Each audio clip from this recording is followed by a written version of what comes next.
Hello there. Short message on political correctness real quick for you this Memorial Day weekend. Many years ago, I was asked to preach at a church up in Dobbins, and as I was getting ready to go get in my car to drive up to Dobbins, I was watching the news, and on the news, I was watching some homosexual events and how they were advancing in their causes. And I started to get myself disturbed about it, and Spirit said, just relax, and go up there and preach up there in Dobbins. And so anyway, went up there and I preached in Dobbins, got myself under control. And on my way back from preaching up in Dobbins, the Spirit was showing me something about political correctness. And Lord was showing me that I was getting all upset about watching the homosexual advancements in our country. And he showed me a picture of a sinking ship. And in that ship that was sinking, in the hull of that ship, there was many holes with water just shooting out of the holes of that ship. And the Lord was showing me that by picking on that particular group, I was basically going down to the bottom of that ship and trying to patch one hole, while the ship sinking has already sprung so many other leaks. Anyway, when he showed me that, I said, my goodness, I said, it's either all sin or you just playing games by just picking on one sin.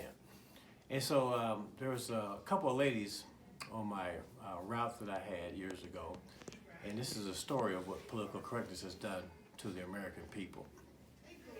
And between the two of these two women, they owned 8 cats. And on the west side of their home, there was an older couple that had 4 dogs. And these 8 cats and these 4 dogs had gotten politically acclimated to each other. We all know that dogs and cats don't naturally get along. Well, these cats had gotten so accustomed to these politically correct dogs that they would go visit, share food, drink water, walk through the yard, take naps and all that kind of business. And this went on for a long time.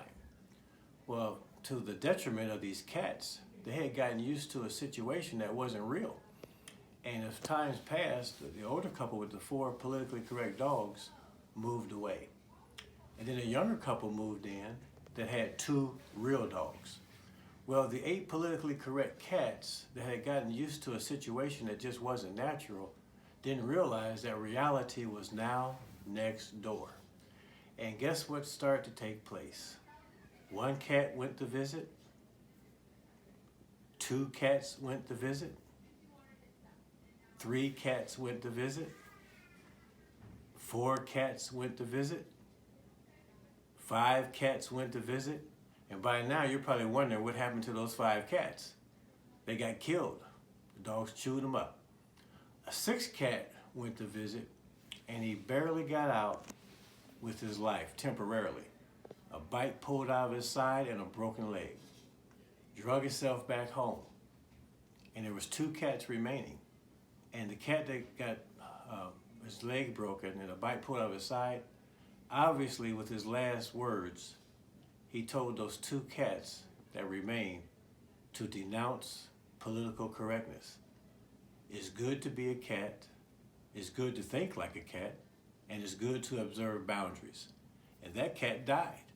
Well, the 2 other cats that heard that last message, they stayed alive. And they didn't go next door where reality was now at. I said all of that just to say this. This is what has happened to America. Too many Americans have forgotten how to be an American. And if we continue going by this ratio with how these 6 cats had to perish, 6 out of 8 cats had to perish for 2 to live, we won't last very long. Take a message from the cat that died the 6th cat that died. It's good to be a cat, good to think like a cat, and good to observe boundaries. There is a message in there for you as well, America. God bless you this Memorial holiday season. Amen.